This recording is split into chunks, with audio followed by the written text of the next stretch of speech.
다니엘서를 시작하면서 여러 가지 생각이 많았습니다. 이 다니엘서는 연대도 많이 나오고 또 이게 복잡해요. 그래서 신자들이 졸면 어떻게 하나, 또 내가 어떻게 이것을 설명할 수 있을까, 그런 것에 대해서 많이 생각이 많았습니다. 근데 이제 거의 다 이제 다음 시간이면 마치게 되는데, 그래도 나름대로 그래도 잘 얘기했다 이런 생각을 갖게 됩니다. 오늘 아주 어려움의 절정이라 볼 수 있는 11장인데요. 우리는 이 복잡한 내용들, 연대는 다 잊어버리죠. 역사 공부하기 싫어하는 이유가 연대 때문에 그래. 연대. 근데 이제 우리가 다니엘서를 맞춰가면서 하나 꼭 이렇게 잡아야 될 게 있어요. 그것은 뭐냐면 하나님이 역사를 주관하고 계신다 이겁니다. 하나님이 한 세대의 왕을 세우시고 그 왕을 폐위하시고 한 세대를 일으키시고 한 세대를 마감하시고, 이런 역사를 우리가 보면서 우리가 하나님은 한 개인이나 한 국가를 경영하고 계신다는 거예요. 우리가 잘 아시는 대로 요셉이 범죄하지 않으려고 피하다가 억울함을 당해가지고 감옥에 갇히게 되지요. 요셉에게 감옥이 없었다면 요셉은 총리에 오르지 못했을 것입니다. 그 고위 관료들이 모여있는 그곳에 가서 정치를 배우고 경제를 배우고 모든 것을 다 배웠지요. 그래서 그가 총리의 반열에 오를 수 있었습니다. 근데 그 하나님의 섭리를 몰랐다면, 그런 요셉이었다면 요셉은 하나님 원망했을 거예요. 내가 범죄하지 않기 위해서 도망 다니다가 이곳에 붙잡혀 왔는데 이게 뭡니까? 그럴 수 있지요. 뿐만 아니라 우리는 또 이 빌립보 교회가 탄생하게 된 배경을 알고 있죠. 이 바울과 실라가 빌립보 지역에 가서 복음을 전하다가 그러다 빌립보 감옥에 갇히게 되죠. 밤중에 찬송하고 기도하다가 옥문이 열리고 지진이 일어나면서 간수장이가 주의 어떻게 내 구원을 얻을 수 있습니까? 라고 말할 때에 주 예수를 믿으라. 그리하면 너와 내 집이 구원을 얻는다라고 말해주죠. 아, 하나님이 빌립보 간수쟁이를, 감옥의 간수쟁이를 전대하려고 그랬구나. 그럼 몰랐다면 어떻게 됐을까요? 하나님, 내가 복음 전하다가 시간도 없어 죽겠는데, 바울은 시간을 쪼개 쓰는 사람이거든요. 그런데 시간도 없는데 이 감옥에서 왜 이럽니까? 왜 이러십니까? 그렇게 말했을 거예요. 그러나 하나님은 간수장애를 전도하기 위해서는 감옥에 들어가야 되죠. 그래서 빌립보 교회가 생겨나게 된 거예요. 그런 또 로마 감옥에 갇히게 되죠. 로마 관료들이 갇혀 있는 감옥에 가게 되는데 거기서 그 사람들에게 또 복음을 전하죠. 그래서 로마가 콘스탄틴 황제가 로마를 기독교를 국교로 공인할 때에는 통계에 의하면, 역사에 의하면 그 로마가 기독교인 1%도 안 돼. 1%가 뭡니까? 1%도 안 돼. 택도 없죠. 그런데 어떻게 됐느냐? 왜 기독교로 공인이 됐느냐? 로마의 관료들이 갇혀 있는 감옥에 들어가서 바울에게 복음을 듣게 되죠. 그래서 정책을 결정하는 1%의 어느 날 1%의 사람들이 정책을 결정하고 그러는데 그 사람들에게 복음을 전하게 되죠. 그래서 세계에서 가장 핍박했던 로마가, 기독교를 핍박했던 로마가 가장 먼저 기독교를 국교로 공인하는 그런, 참 하나님만 하실 수 있는 그러한 일을 하게 되지요. 자, 바울이 감옥에 안 갔다면 어떻게 됐을까? 이런 생각을 해보게 되지요. 우리는 하나님을 생각할 때에 통째로 생각해야 돼요. 아까 제가 기도하기 전에 말씀드렸던 것처럼 하나님은 얼마나 우리를 사랑하는지 모릅니다. 여러분, 개구리 보면서, 새를 보면서 그렇게 잔인한 것 같지만은 공중의 왕자가 되기 위해서는 그렇게 안 떨어지려고 하는 훈련을 해야 된다는 거예요. 바등바등대면서 떨어지면 죽죠. 털도 안 난 새끼인데. 그렇게 훈련을 시키는 것이 부모님의 사랑이고 동물의 사랑이라면 그 사랑의 섭리 가운데 하나님 나에게 귀를 열어서 마음을 열어서 예수 믿겠다는 것이 놀라운 사실 아니겠습니까? 종종 말합니다마는 유치원에 쓴 책의 수준은 유치원 수준이고 대학교 교수가 쓴 책은 대학교 교수가 돼야 이해할 수 있어요. 저 달나라에 별나라에 갔다 오는 책을 쓴 건 우리는 봐도 모르죠.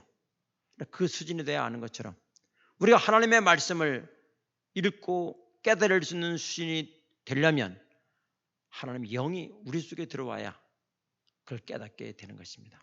그러면 우리가 이 자리에 나와 앉아있다는 얘기는 하나님의 영이 우리에게 임했지요. 그래서 우리가 하나님의 말씀을 듣고 아멘이 될 뿐만 아니라 거기에 내 인생을 걸게 되는 이유는 성령의 역사가 있었기 때문에 이렇게 된 것을로 믿으시기를 바랍니다. 그 하나님의 섭리 가운데 내가 있다는 것이 얼마나 감사해요. 때로 우리는 살아가면서 어려움도 많이 겪지요.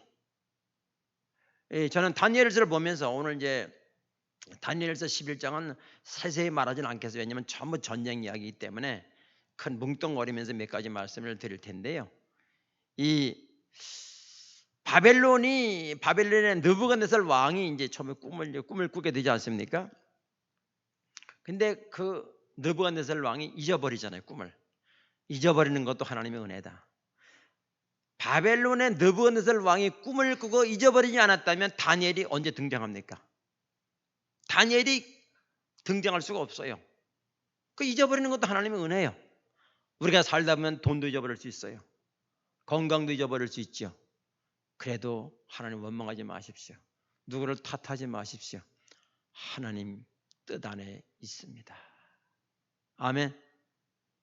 이걸 알아요. 이걸 모르면 늘 힘들어 사는 게 내가 저 인간 만나가지고 그 인간 만나도 어떻단 말이야. 내가 저 사람 때문에 원망하지 말고 이 사람 때문에 원망하지 말고 다 그 사람도 하나님의 섭리 속에 있고 나도 하나님의 섭리 속에 있으니 그를 산 개인으로 보지 말고 나타나는 현상으로만 보지 말고 배후에 있는 하나님의 섭리를 보아야 된다. 그럴 때는 다 귀한 사람이죠. 하루하루 사는 게 얼마나 소중하고 귀한지 모릅니다. 오늘 우리가 잠깐 이제 다음 주에 마치기 때문에 오늘 잠깐 이제 복습을 한다면 이 느부갓네살 왕이 꿈을 꾸게 되죠. 그런데 꿈을 잊어버리게 됩니다. 그래서 결국에는 다니엘이 잊어버린 꿈도 알려주고 해석까지 해주게 되는데 그 꿈의 내용은 뭐냐 하면은 바로 큰 신상을 본 것이지요. 큰 신상을 봤어요. 그런데 이제 머리는 순금이고 가슴과 팔은 은이고 배는 이제 노시고 그다음에 종아리 발은 흙과 새가 섞였다. 이런 걸 이제 해석을 해주잖아요. 그래서 이제 머리는 바벨론, 지금 느부갓네살 그 당시를 말하고 가슴과 팔은 페르시아. 그다음에 이제 배와 넓적다리는 그리스. 헬라 시대를 말하고 그다음에 이제 종아리 여기는 이제 로마 시대를 말한다. 이렇게 이제 얘기를 일반적으로 해석을 이제 한단 말이에요. 그러면서 시대가 이렇게 흘러갈 것이다라는 것을 이제 꿈을 통해서 알려주고 그다음에 또 느부갓네살 왕이 두 번째 꿈을 꾸죠. 큰 나무를 꾸지요. 나무를 보게 되는데 그 나무는 얼마나 큰지 새들이 와서 깃들고 짐승들이 와서 거기 와서 깃들고 많은 열매도 있고 육체를 가진 모든 것들이 거기서 먹을 수 있다. 그런데 어떤 첫 번째 그 신상의 꿈에는 뜨인 돌이 와서 신상을 치니까 산산조각이 났다. 이렇게 말하죠. 그 이제 인류의 종말을 말하겠죠. 두 번째 나무의 꿈은 한 순찰자가 와서 나무를 베고 잘라버리니까 나무가 없어지게 됐고 결국에는 거기 있던 모든 새와 짐승과 모든 것들이 다 흩어져 버렸다. 이제 그렇게 말을 하게 됩니다. 그리고 그 느부갓네살 왕은 소처럼 이렇게 풀을 뜯어먹고 살게 되고 야생에서 이슬을 맞으면서 들여서 자게 되고 이런 과정을 거치면서 하나님이 한 왕을 세우시고 한 왕을 폐위하시는 걸 하나님의 손 안에서 움직이는 것이다. 그렇게 하면서 이제 결국에는 다시 이제 느부갓네살 왕이 다시 또 등극을 또 하게 되고 나서 이렇게 바빌론이 끝나게 됩니다. 그러면서 이제 또 페르시아라는 또 나라가 등장을 하게 되죠. 그래서 지난번에는 이제 490년 71회에 대한 얘기를 하면서 세 파트로 나눴다. 첫 배는 49일에, 그 다음에 이제 62일에, 49일에 아닌가요? 7일에, 49년, 그 다음에 이제 62일에, 그 다음에 마지막 한 일에, 70일에를 세 파트로 나눴다. 이렇게 말씀드렸는데, 그럼 우리가 사는 시대는 언제냐? 마지막 한 일에 속해 있는 것인데, 그건 종말로부터 예수님 온 때부터 종말이라고 그러죠. 그 종말의 시작이 예수님 온 때부터 종말이 되는데 7년이라는 것은 상징적인 숫자라. 그래서 여리고성을 도는 것도 7번 돌고 나만 장군이 모욕하는 것도 7번 모욕하고 용서하는 것도 7번씩 7번 용서한다 이런 얘기를 쭉 했죠. 그래서 우리는 지금 그러나 그 중에서도 또 이 주님이 오시기 전에 마지막 7년이라는 대환란 기간이 이루어진다. 그것도 또 반으로 쪼개면 전 3년 반, 후 3년 반 이런 그렇게 대한 게 쭉 나타나 이렇게 말씀을 드리지 않았습니까? 근데 그렇게 이제 말씀을 하기 전에 오늘 11장을 이제 쭉 얘기하기 전에 10장에서는 어떤 일이 있었는가 하면은 그 하나님의 말씀을 전하는 어떤 사람이 나타났죠. 근데 그 모습을 소개를 하죠. 뭐라고 소개하는가 하면 옷은 세마포옷과 같고 그 다음에 허리는 순금으로 둘렀고 또 몸은 황옥 같고 얼굴은 번갯빛 같고 눈은 타오르는 횃불 같고 팔과 발은 놋 같다. 말소리는 무리의 소리와 같다. 왜 그런 모습을 보여주는가 하면은 11장에 있는 10장, 11장, 12장에 있는 말씀이 정확한 진리고 변개치 아니하는 말씀이고 그 말이 진짜다. 누가 말하느냐에 따라서 달라지잖아요. 급수가 달라지죠. 그래서 그런 모습으로 나타나고 해서 하신 예언에 대한 말씀을 하나님이 이제 보여주시죠.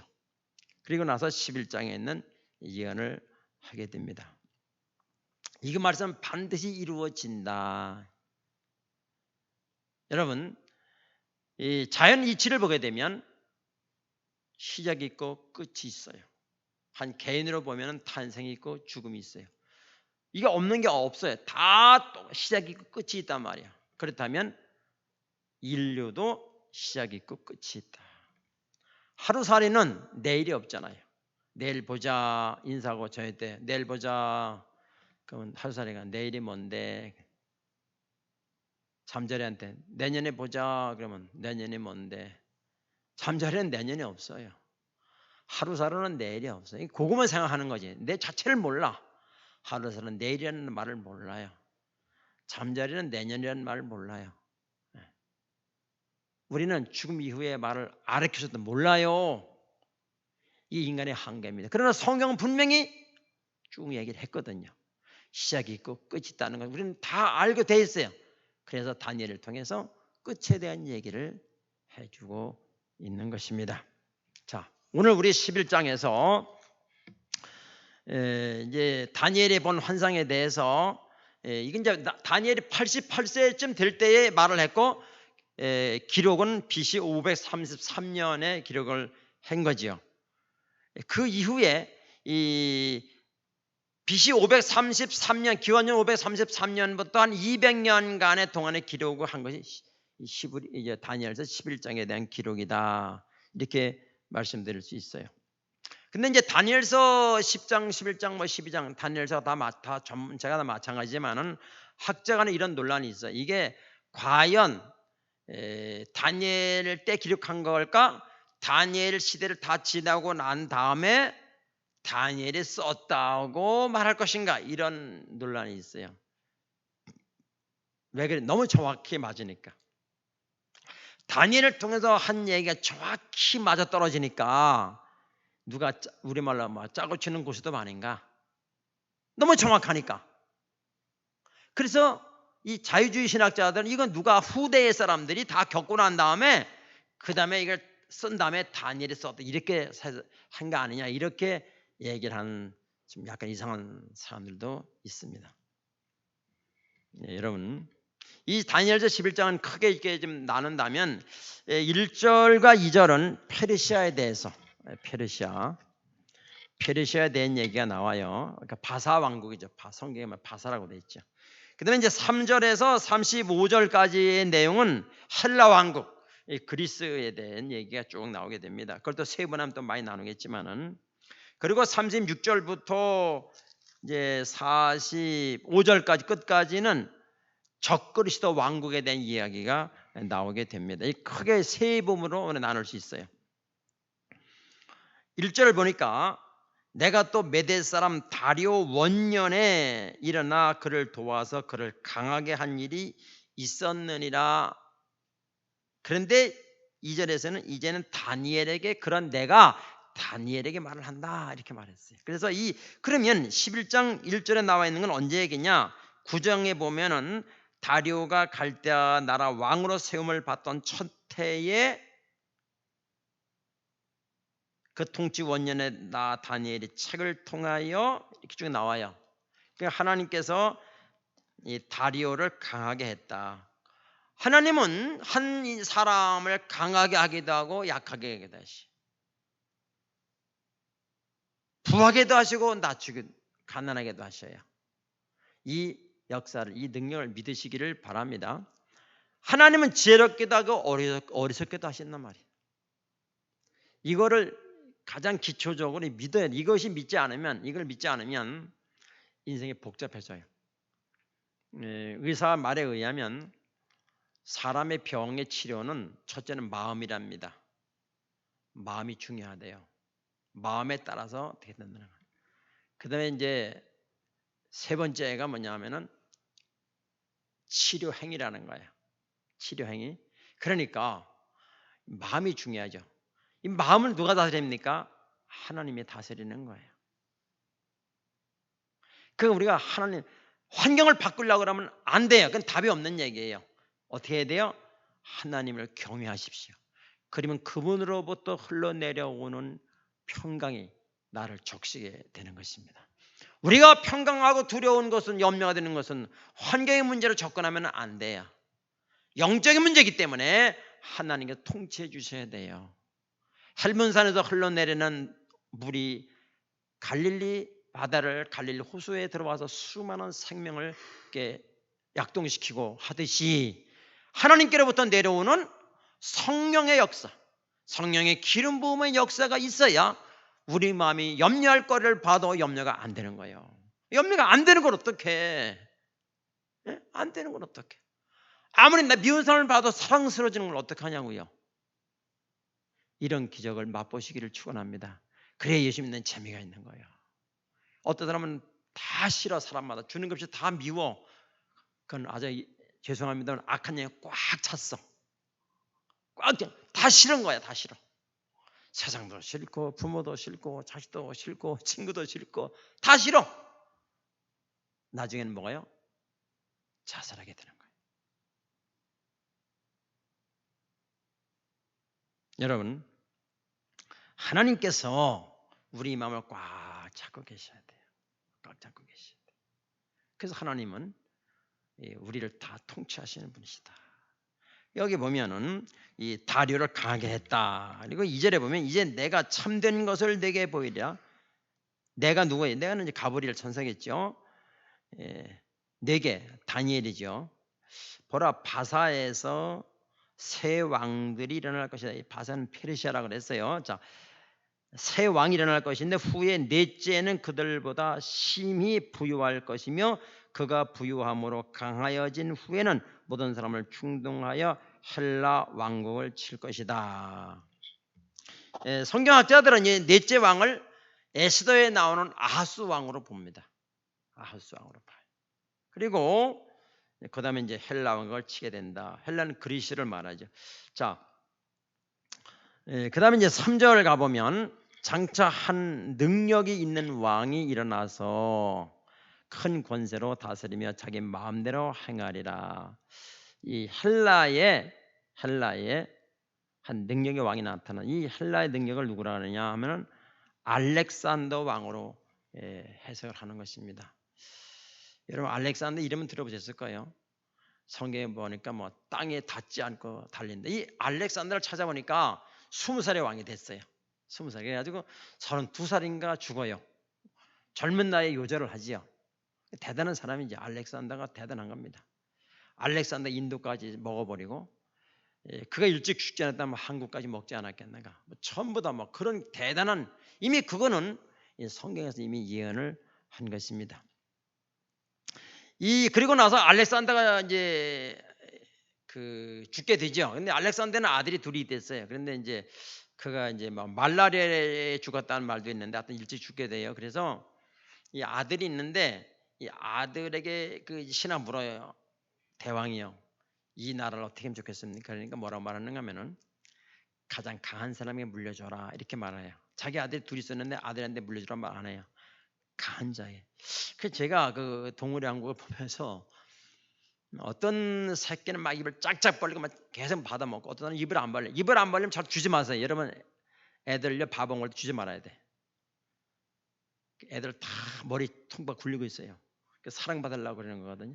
근데 동물의 세계에서는 약자는 치워버리다. 물론 사람과는 다르겠지만은 근데 이제 동물의 세계에서 살아나려면 강한 자를 키워야 돼. 강한 자를 더 강하게 키우는 게 동물의 세계인 것 같아요. 근데 이제 아까 제가 말씀드렸지만은 강자로 키우기 위해서는 막 떨어뜨리고 훈련시키고 그런단 말이에요. 근데 이제 보면은 오해했을 뭐 애들 먹이지 말라는 입 안 벌리는 사람 먹이지 말라는 좀 오해하겠을 것 같아요. 오해 좀 풀어주세요. 이게 조금 오해하겠을 것 같아. 하여간에 제가 말하는 그거 아니에요. 근데 이제 새들은 그렇게 하더라고요. 그래서 이 자식에게 그 안 물려주고 강한 왕에게 물려주는데 이 네 개로 나눠요. 그 말이에요. 그래서 사복으로 나눈다는 말은 네 개의 나라로 나눠진다 그 말이에요. 그래서 나눠지는 두 나라는 약해서 없어지고 두 나라는 강한데 이스라엘을 중심으로 해서 북쪽을 시리아라 그래요. 들어보셨죠? 시리아. 이스라엘을 중심으로 해서 밑에를 아래를 이집트라 그래요. 그래서 성경에 여기서는 계속 3절부터는 남방 북방 남방 북방 이런 게 반복돼 나와요. 가끔씩 이집트라는 말도 나오기도 하고 이렇게 되는데 여기에 보면은 이제 그래서 이 남쪽에 있는 이집트와 북쪽에 있는 시리아와 싸우는 게 수백 년을 싸워요. 그 얘기가 3절부터 쭉 나와 있는 얘기란 말이에요. 그 얘기는 전쟁 이야기니까 안 보겠어요 오늘. 이 5절 몇 절만 볼게요. 5절 보면 남방의 왕들은 강할 것이나 그 군주들 중 하나는 그보다 강하여 권세를 떨치리니 그의 권세가 심히 클 것이고 몇 대 후에 그들이 서로 단합하리니 곧 남방의 왕이 이집트의 왕이 딸을 북쪽으로 주는 거예요. 북방 왕에게서 화친하리라. 시리아에게 정략 결혼을 시키는 것까지 예언을 했다고 얼마 자세히 예언했어요. 그렇게 쭉 하고 쭉 나오면서 계속 북방 남방 쭉 나와요.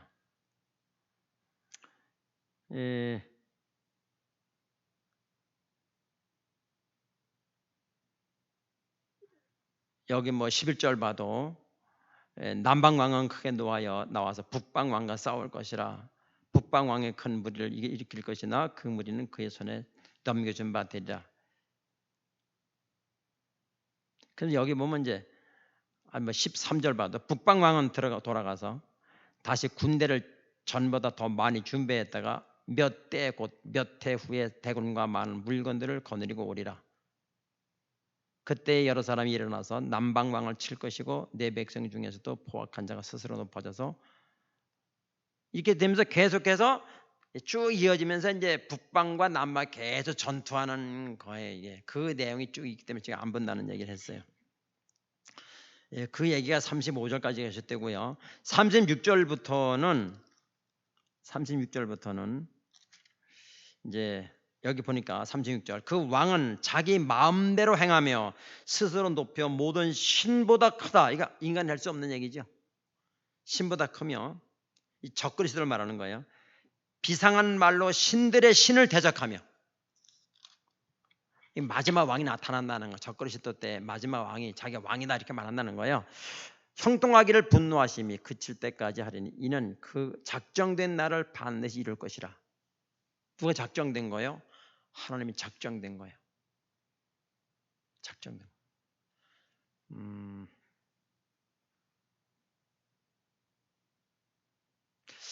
하나님은요, 그 이스라엘 백성들을 쭉 인도하는 걸 보시면은 반드시 고난을 거쳐서 진짜와 가짜를 가려내요. 이렇게 가려내요.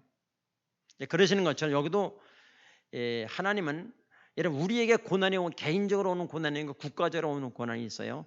개인적으로 오는 고난이 왜 올까? 진위를 가리기 위해서. 그거 아셔야 돼요. 네가 진짜 기도를 믿는가를 가리기 위해서 어려움을 줘요. 하나님은 진짜 네가 돈을 감당할 수 있는가를 가리기 위해서 하나님은 훈련을 하는 거예요. 이거를 놓치면 안 돼요. 이거를 우리 잘못하면은 뭐 금방 뭐 죄를 짓으니까 뭐 벌 받아 이렇게만 해석하면 안 돼요. 하나님은 그렇게 한번 잘못하면 벌 주고 이런 하나님이 아니에요. 물론 그런 것도 있지만은 조금 잘못했다 금방 벌 주고 이런 하나님이 아니에요. 하나님은 돈을 내가 거느릴 수 있는가? 기도를 정말 믿고 하는가? 나를 정말 사랑하는가? 구원은 정말 받았는가를 분야마다 테스트하기 위해서 그런 어려움이 있다는 사실을 여러분 놓치면 안 되겠습니다. 그 37절 보세요. 그가 모든 것보다 스스로 크다 하고 그의 조상들의 신들과 여자들이 흠모하는 것을 돌아보지 아니하며 어떤 신도 돌아보지 아니하고 그 대신에 강한 신을 공경할 것이요. 그러면서 여기 쭉 보면 이제 이 적그리스도에 대해서 나오게 되고 40절부터는 대환란 가운데에 나타날 일에 대해서 마지막 한 일에 동안에 대해서 나타나. 주님이 이 땅에 오시기 전 7년 동안은 환란이 나타나는데 마태복음 24장에서 다니엘이 말한 바 읽는 자는 깨달을진저 하면서 예수님도 다니엘의 말을 인용을 하잖아요. 마태복음 24장에서. 그러니까 다니엘이 들었던 말, 하나님께 들었어요. 그 말을. 종말이 어떻게 됐나는 거.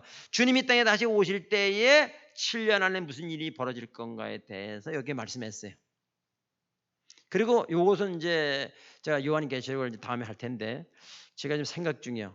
요한계시록을 바로 이어서 하면 너무 이것도 힘들은데 요한계시록을 바로 이어서 하면 너무 힘들 것 같아서 그렇지 않은 걸 좀 한번 하고 그 다음에 요한계시록을 해야 되겠다 이런 생각을 현재는 가지고 있습니다. 그래서 여기 보면은 40절 보니까 마지막 때의 남방왕이 그와 힘을 겨룰 것이나 북방왕의 병거와 마병과 많은 해로 해오리 바람처럼 그에게 자주 마주와서 여러 나라를 침공하여 물이 넘친 같이 지날 것이요. 자, 그렇게 쭉 해서 이제 45절 보니까 그가 장막 궁전을 바다와 영화롭고 거룩한 산 사이에 세울 것이니 그의 종말이 이르리니 도와줄 자가 없을 것이다. 그러면서 12장에 이것도 보면 말이죠. 원래 12장이 11장으로 붙어야만 이게 이해가 돼요. 원래 이 랑톤이라는 사람이 장을 나눴거든요. 천주의 신부인데요. 천주의 신부인데 랑톤이라는 사람이 장을 나누는데 이 장을 만약에 장을 안 나눴으면 어떻게 찾겠어요? 장을 나누길 고맙죠. 그건 고마운데 잘 나눠놨는데 성경신학자들은 몇 장 정도는 이렇게 장을 잘못 나눠놨다라고 하는 걸 인정을 해요. 여기서도 쭉 이게 12장 1절이 11장 46절을 붙어야 되는 거예요. 이제 그래야 좀 되는데 딱 떨어져 버렸죠. 자, 그때에 12장 1절 내 민족을 호위하는 큰 군주 미가엘이 일어날 것이요. 민족을 누가 호위해요? 미가엘이. 지난 시간에 말씀드렸지만 한 나라를 통치하는 왕이 있지만 그 뒤에 배후에 흑암의 권세가 있어요. 흑암의 권세가 있어요. 그리고 한 나라를 다스리는 하나님이 또 계시죠. 그런 측면에서 볼 때에 남한하고 북한하고 하나님의 경영 속에 있다는 것을 알아야 돼요. 있다는, 그걸 부인하면 안 됩니다. 그래서 하나님의 섭리가 있겠죠. 하여튼 간에 그렇게 이제 그 이스라엘을 호위하는 군주 미가엘이 일어날 것인데, 환란이 있으니 이는 개국 이래로 그때까지 없던 환란일 것이다. 인류 역사상 설명할 수도 없고 이전에도 없었고 이후에도 없는 큰 환란이 오게 된다는 거예요. 그때 내 백성 중 책에 기록된 모든 자가 구원을 받을 것이다. 이게 무슨 책이죠? 생명책에 기록된 자는 구원을 받는다는 거예요. 제가 다시 말씀드립니다는, 내가 하나님의 자녀로 태어나는 건 법적인 문제지, 죄를 사해 준다는 건 윤리적인 문제가 법적인 문제예요. 자, 우리가 성경을 아무리 공부를 많이 하고 아무리 지혜가 있어도 성경 못 깨달아요. 성경을 깨달으려면 맞다고 인정하고 그 말에 생명을 걷는 믿음이 되려면 성령의 역사가 있어야 돼요. 그래야, 그러면 내가 하나님의 이제 그래서 예수 믿고 아 맞네 아멘 할렐루야 이렇게 믿었단 말이에요. 하나님은 전적인 역사예요. 내가 태어날 때 한국 사람과 태국을 나가고 싶은 사람 누가 있습니까? 내가 남자로 여자로 내가 결정권이 없어요. 어떤 절대자에 의해서 내가 남자로 여자로 한국에 태어나게 된 건데 감사하죠. 내가 아무 관계없다는 거예요. 그것처럼 태어나는 과정이 그런 것처럼 영적으로 영적인 자녀로 태어나는 것도 마찬가지죠. 하나님이 성령 주셔서 깨닫게 해주고 믿어지게 하니까 내 지각이 열리니까 하나님 말씀 믿게 됐고 하나님의 생명체 기록이 됐는데, 내가 죄를 졌다고 지워졌다가 또 회개하면 또 살려졌다가 그렇게 합니까? 그런 하나님이 아니에요. 그럼 하루에도 몇 번 지웠다 또 넣었다 지웠다 그래야 될 거 아니에요. 하나님은 그런 분이 아니에요. 하나님 절대자고 완벽하신 분이에요. 우리가 구원을 받게 되면 완벽한 구원이지, 중간에 내가 죄를 졌다고 뭐 금방 흔들 이런 거 아니에요. 하나님과 너무 생명을 지저분해질 것 같아요. 자, 그건 또 다른 얘기니까. 하여튼 생명책에 기록된 자가 구원을 받을 것이다. 땅의 티끌 가운데서 자는 자 중에, 자 부활되는 거죠. 티끌 가운데 자는 자 중에서 많은 사람이 깨어 영생을 받는 자도 있겠고 수치를 당하여서 영원히 부끄러움을 당할 자도 있다. 다 부활을 하는 거예요. 다 부활을 하는데 영원히 영광스러운 그 찬란하신 주님 앞에 가서 영광스럽게 사는 사람이 있고 영원히 부끄러움을 당할 사람도 있다는 거예요. 그래서 여러분은 어디 속하는가요? 우리는 영원히 주님 앞에 갈, 그걸 주님이 중간에 감당이 안 될 것 같다면 시작도 안 했죠. 하나님이 이스라엘 백성을 포기합니까? 이스라엘 백성이 하나님을 바이바나 절대 포기하지 않아요. 그런 것처럼 하나님은 절대 우리를 불렀는데 우리를 포기하지 않으신다. 우리가 아무리 고집을 써도 영원히 사시는 분 고집에는 우리 고집이 꺾이는 거예요. 내 고집이 셉니까? 주님의 고집이 셉니까? 우리는 고집 부려봤자요 아무것도 아니에요. 하나님의 사랑의 고집 앞에는 우리는 고개를 숙이는 거예요. 그 하나님의 성실하신 고집이 우리를 이 자리까지 불러주신 줄로 믿습니다. 사랑하는 여러분, 오늘 이렇게 해서 마치겠는데, 오늘 이제 설교 제목이 뭐냐면 인류의 통치자 이런 제목이에요. 자, 오늘 이제 이렇게 하면서 어떤 사람은 그래요. 다니엘이 실존한 인물이죠. 아까도 말씀드렸지만 유해 역사를 아주 최고의 권위자 요세푸스에 의하면 바로 BC 332년 알렉산더가 전 세계를 지배를 장악해 나갈 때에 예루살렘까지 왔어요. 그 예루살렘까지 왔는데 그때 이제 앗도라고 하는 대제사장이 그 사람을 만나요. 이제 그 알렉산더를 만나는데 다니엘서 8장을 보여주면서 다니엘서 8장을 한번 잠깐 볼게요. 다니엘서 8장이니까 그 전으로 몇 장 넘기면 있어요. 자, 몇 곳만 볼게요. 다니엘서 8장 5절을 보면, 그 전에 다 봐야 되는데 5절 봅니다. 내가 생각할 때에 한 순염소가 서쪽에서부터 와서 온 지면에 두루 다니되 땅에 닿지 않으며 그 염소의 두 눈 사이에는 현저한 뿔이 있더라. 이제 그렇게 쭉 얘기를 하면서 21절을 볼게요. 21절 같이 한번 읽어볼까요? 시작. 털이 많은 순염소는 곧 헬라 왕이요 그 두 눈 사이에 있는 큰 뿔은 곧 첫째 왕이요 이 헬라의 그리스의 알렉산더 왕이 첫째 왕이지요. 그걸 쭉 그 얘기를 쭉 하는 거예요. 그러니까 이걸 보여주면서 그러니까 이 어떻게 되겠어요? 이 알렉산더가 막 기절하죠. 성경대로 응하고 있으니까 내가 그럼 기절해서 예루살렘을 회파하지 않고 다시 집으로 돌아갔다는 그런 기록이 있습니다. 우리는 이 다니엘서를 이제 맞춰가는데요.